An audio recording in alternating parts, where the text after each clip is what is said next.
Halo pribadi dimanapun Anda berada, mari kita saksikan alur film berjudul Ideal Ceraci tahun 2006, mengisahkan tentang seorang pemuda bersama seorang wanita berstatus perawan yang dikirim ke masa depan dengan tujuan eksperimen penelitian di laboratorium di markas militer di luar Washington DC.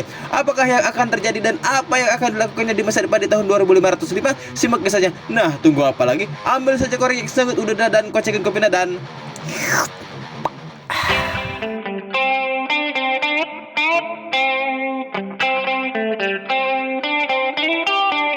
berlatar tahun 2005, kisah berawal dengan seorang pemuda yang bernama Samsul. Ia bekerja di markas militer tapi tidak kerja, dan yang hanya dikerjakannya adalah mengerjakan pekerjaan yang tidak semestinya dikerjakan pada saat jam kerja, yaitu scroll HP di waktu kerja. Suatu ketika dia didatangi oleh atasannya dan ingin menggantikan posisinya oleh seseorang, serta ada pekerjaan lain yaitu eksperimen hibernasi manusia yang akan dilakukan dalam jangka waktu 1 tahun. Ini adalah atasan Samsul. Samsul dipilih oleh orang ini tiada lain tiada bukan karena dia adalah anak tunggal dan sudah tidak memiliki orang tua dan juga belum menikah. Oleh karena itu jadi tidak akan ada orang yang khawatir terhadapnya. Jadi beliau ini sangat cocok untuk jadi objek eksperimen ini. Begitulah kira-kira penjelasan dari si bapak ini. As you know, this is highly classified. Sisi lain, ini dia wanita yang bernama Siti yang akan menjadi pasangan eksperimen si Samsul. Beliau juga memiliki latar belakang kondisi keluarga yang sama dengan si Samsul, yaitu anak tunggal belum menikah, orang tua sudah meninggal. Dan Samsul bertanya pada Siti, "Kamu dari sektor militer mana?" Siti menjawab, "Saya bukan dari militer, tapi saya dari sekte Ani-Ani di bawah pimpinan orang yang bernama si Imron." Yang mana si Imron ini adalah rekan dari pimpinan si Samsul ini. Setelah perkenalan singkat, mereka dipanggil oleh sang profesor untuk menuju laboratorium dan ditempatkan di tempat yang seperti peti mati. Dan ada sedikit protes dari si Siti karena dia rarujit alias raribet dengan selang-selang yang melilit tubuhnya, dan Samsul menjelaskan, "Itu nggak apa-apa, slow aja baby." Dan sang profesor pun berkata, "Sampai jumpa tahun depan." Seketika itu mereka tidur pulas, namun tiba-tiba atasan Samsul ditangkap karena bekerja sama dengan si Imron, sang bandar MCK Ina-Inu. Dan setelah itu, laboratorium tersebut dihancurkan dan ditutup. Sementara tidak ada seorang pun yang tahu dengan nasib mereka hingga peti hibernasinya tertutup timbunan runtuhan bangunan. Nyaan ya jeja acan jalmano hidang, dan proyek pun ditutup. Sementara itu dunia berjalan dengan tingkat kebodohan manusia yang tidak meningkat alias menurun, dan yang tadinya dijanjikan 1 tahun malah jadi ratusan tahun. Sementara populasi manusia meningkat sangat drastis dan kepintaran berlanjut menurun, sampai-sampai manusia tidak bisa mengatasi hal-hal paling mendasar. Namun tiba-tiba terlihat tumpukan sampah yang mana kedua peti mereka ada di tumpukan sampah, dan tumpukan sampah yang sudah menumpuk menjadi longsor dan menghantam bangunan yang ada di depannya, sampai-sampai peti si Samsul menabrak sebuah rumah seseorang hingga... Tapi sangat aneh sekali, di saat rumahnya tertabrak oleh sampah, dia hanya diam dan pelangap-pelongo karena khusyuk melihat siaran televisi yang menyiarkan seseorang menghantam si Kanjat hingga terjatuh dari ketinggian yang sangat tinggi, setinggi cintamu yang selalu ditolak oleh dia. Namun secara tiba-tiba peti si Samsul terbuka dengan sendirinya hingga si Samsul keluar dengan perasaan linglung tak menentu seperti seseorang yang dimabuk asrama. Namun di saat si Samsul bersuara, kita sebut saja orang ini si Aceng. Aceng hanya melihat ke arah belakang dengan gestur muka yang lebih dari biasa saja alias pelangap-pelongo. Perlu diketahui jadi orang-orang pada zaman ini sangat blow on semua alias geblah-gebloh, tolol, ciblok, boloho, dan sebagainya. Namun si Aceng malah marah-marah, tapi bukan marah karena telah menghancurkan rumahnya, tapi malah marah karena dia telah mengganggu dia yang sedang menonton, dan si Aceng pun melempar Samsul keluar. Ketika Samsul melihat sekelilingnya, dia keheranan dengan apa yang dia lihat karena situasi, kondisi, toleransi, pandangan, dan jangkauannya berbeda sekali dengan kondisi tahun 2005. Kemudian ia berjalan melihat sekelilingnya untuk mencari bantuan. Namun bukannya bantuan yang dia dapat, tapi malah hinaan karena logat bahasa yang dia gunakan menurut orang-orang pada zaman itu mirip logat orang yang nantang gelut. Akibat bingung yang bikin kesal, Samsul berinisiatif untuk memasuki rumah sakit, yang mana di rumah sakit ini dia malah melihat hal aneh, yaitu sampah-sampah berserakan di mana-mana dan cara orang-orang hidup pun aneh sekali. Sebelum Samsul menemui sang dokter, dia memecah majalah, dan yang bikin dia kaget adalah tanggal pada majalah itu, yaitu 3 Maret 2505. Tapi Samsul hanya menganggap itu hanyalah salah cetak. Namun setelah konsultasi yang gak jelas, tiba-tiba Samsul dikejutkan dengan harus membayar tagihan dengan memindai sebuah tato yang ada di lengannya. Tapi Samsul tidak mempunyai tato sama sekali untuk dipindai, dan yang lebih mengejutkan lagi yaitu tanggal di tagihan itu sama dengan yang ada di majalah tadi. Dan Ya, Samsul menyadari bahwa itu bukan salah cetak, tapi media benar ada di tahun 2505, yang mana dia telah tertidur selama 500 tahun dan kini Samsul hadir di tahun yang krisis ekonomi dalam keadaan hancur. Si koplok janji setahun malah 500 tahun. Namun tiba-tiba si dokter malah kaget dengan si Samsul karena ada orang yang belum dia tahu pada zaman itu. Dan ya, si dokter malah memanggil polisi dan mau tidak mau Samsul pun harus kabur sejauh mungkin. Tapi tetap saja berhasil ditemukan dan polisi membawanya. Dan karena si Samsul kebanyakan bacot, akhirnya polisi malah menyemprot matanya.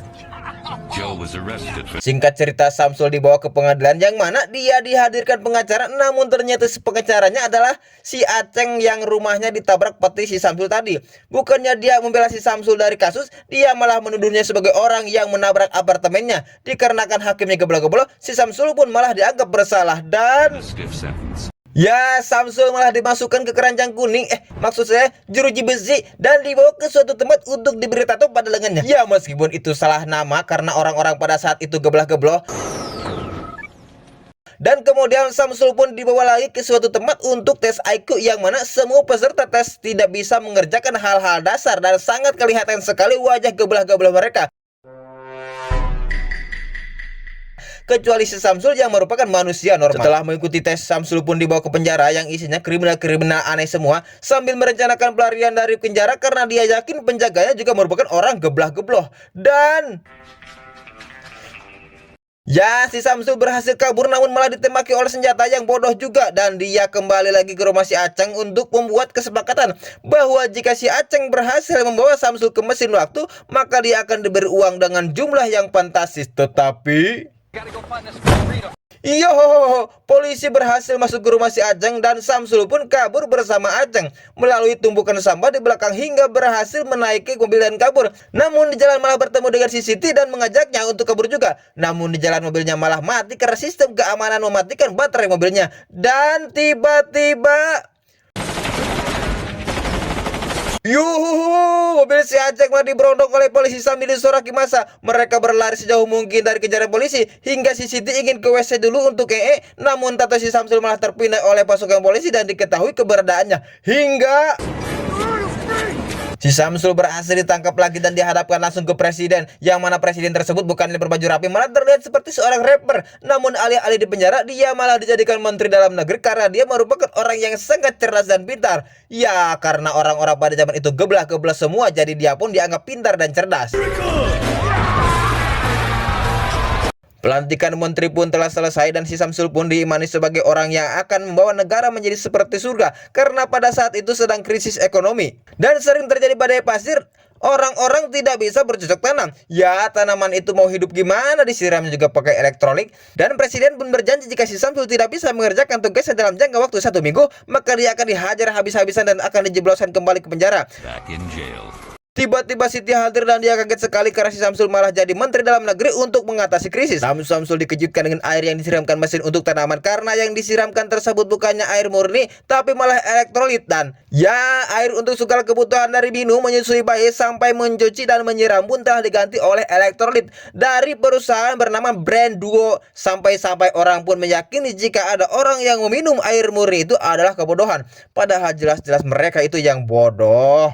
Kali ini Samsul memimpin semuanya dan harus mengganti air penyiraman dengan air murni dan berjanji bahwa tanaman akan tumbuh. Namun orang-orang demo pada pemerintah yang mana sebagian besar dari mereka adalah karyawan yang bekerja di perusahaan Brandwo dan kena PHK karena akibat ulahnya si Samsul menghentikan elektrolit. Tetapi all your fault? ya, para menteri yang saking bodohnya malah menyalahkan si Samsul hingga si Samsul harus diadili, yaitu dengan gladiator mobil di tengah lapangan Kolosseum, yang mana dia harus melakukan monster truk. Jika dia berhasil mengalahkan truk itu, maka dia dosanya akan diampuni dan tidak dimasukkan ke neraka. Dan di situ juga terlihat seorang peserta sedang melawan monster truk dan kalah. Dan sebelum persiapan untuk gladiator, Samsul bertemu dulu dengan Siti supaya Siti jangan terlalu mengkhawatirkan Samsul. Dan Samsul juga berpesan kepada Siti untuk pergi ke mesin waktu dan pulang, dan memberitahukan kepada orang-orang di masa itu supaya rajin membaca, rajin sekolah dan belajar, jangan rebahan scroll HP mulu jika maneh, supaya masa depan orang-orangnya tidak boloho, ulah geblah-gebloh, tolol dan pi anjingan.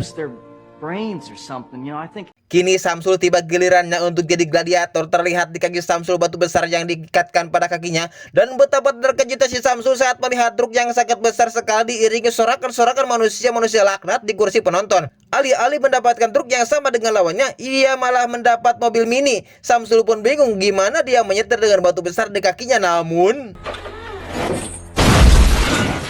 dan ya, batunya malah disimpan di atas truk sehingga sangat sulit sekali untuk si Samsul ngebut, ditambah melawan monster truk yang benar-benar monster. Dan kini tibalah Samsul melawan monster truk dan tak lupa dia untuk bismillah dulu sebelum bertarung. Di saat dia melewati penonton, bukannya didukung, dia malah disoraki dan dilempari runtah sisa lembut dan gorengan bekas sarapan. Scene berpindah ke CCTV yang sedang nongol di balik jendela. Ternyata tanaman yang disiram dengan air kini telah tumbuh, dan hal ini harus diberitahukan kepada halayak ramai agar si Samsul diampuni karena kebenaran yang ia berikan kepada bangsa dan negara. Samsul yang kesusahan melihat akibat mobilnya dilempari oleh runtah dan sangat maksakan sekali untuk melawan. Dan ya, si Samsul malah dikolongi oleh monster truk. Untung saja dia tidak digeleng. Tapi yang lebih mengherankannya lagi adalah presiden dan dayang-dayang mereka malah bersuara gembira melihat penderitaan si Samsul. Siti pun tiba di Kolosum dan memberitahukan kepada presiden yang tanpa pas pampres bahwa tanaman yang ditanami oleh Samsul berhasil tumbuh. Namun alih-alih percaya, presiden malah berkata, "Aku tak melihat tanaman yang tumbuh." Dan ketika si Samsul menggerakkan segala kekuatannya untuk bertempur, batunya malah murak dari mobil dan tiba-tiba ya, mobil lawan malah beradu dan Samsul pun selamat karena batu yang murak tadi. Bukannya presiden bangga, namun beliau malah terlihat kecewa karena si Samsul selamat. Hingga diumumkan oleh wasit akan kemenangan Samsul. Tapi ya, supir lawan malah bangun lagi dan membawa semprotan api. Terlihat di kursi penonton, Siti menyogok seorang wartawan agar mengamera tanaman yang tumbuh agar semua orang tahu akan kebenaran. Di Kolosum, Samsul sangat kelelahan sekali akibat serangan bertubi-tubi dari lawan dan hampir menyerah hingga batu besarnya hancur. Dan alhamdulillah si Samsul bisa kabur dan bersembunyi di balik rongsokan truk. Namun tiba-tiba ya, Samsul ditembak secara ikhlas oleh musuhnya dan hampir saja mengenainya. Untungnya Samsul meraih mikrofon untuk membela diri dan menjelaskan bahwa dia tidak bersalah dan jika tanaman disirami air akan tumbuh subur. Namun alih-alih percaya, mereka malah menertawakannya dan mengambil mikrofonnya hingga membuat Samsul menggantung. Dan ya, Samsul malah dipanggang hampir setengah matang. Scene pun berganti ke si wartawan yang bersama si Acang yang disuruh oleh si Siti untuk mengamera tanaman. Saking bolohnya si Acang malah tergiur dengan tempat maksiat yang ada di dekat kebun itu. Namun meski si Acang bodoh, untungnya mengingatkan si wartawan itu karena itu adalah perbuatan dosa dan akan masuk neraka. Tapi karena si wartawan susah diingatkan, akhirnya Acang pun meninju wajahnya hingga ya, kamera terjatuh. Namun untungnya kamera itu mengarah kepada tanaman yang tumbuh subur dan Siti pun segera mengubah tampilan layar yang ada di Kolosum menjadi video tanaman yang tumbuh subur itu. Dan hampir saja si Samsul dieksekusi. Untungnya keburu ditabrak oleh presiden karena presiden menyadari bahwa hal yang dilakukan Samsul itu adalah kebenaran. Dan presiden pun meraih tangan Samsul dan mengatakan kepada khalayak ramai bahwa malam ini Samsul mendapat pengampunan. Saat acara syukuran, presiden pun memanggil Samsul dan mengatakan bahwa Samsul adalah wakil presiden sekarang. Hingga orang-orang pun bersorak gembira, dan yang tadinya Samsul akan pulang dengan mesin waktu, kini ia berniat menetap di situ. Dan kalian tahu mesin waktu yang dimaksud si Aceng sejak awal film tadi? Ya, bukannya mesin waktu yang bisa kembali ke masa lalu, melainkan odong-odong, anjing odong-odong, yang hanya berputar-putar mengelilingi replika-replika yang menggambarkan masa lalu. Dan di akhir film, Samsul menjadi presiden dan Aceng jadi wakilnya, sampai akhirnya menikahi Siti dan mempunyai 3 orang anak yang paling pintar di dunia. Film pun selesai, ending yang sangat menyesatkan. Jadi hal yang kita petik dari film ini adalah jika kita merasa bodoh dalam hidup, mungkin kamu ada di lingkungan yang salah. Cobalah ke lingkungan yang lebih bodoh, pasti kamu akan dianggap pintar. Sampai jumpa di video selanjutnya. Subscribe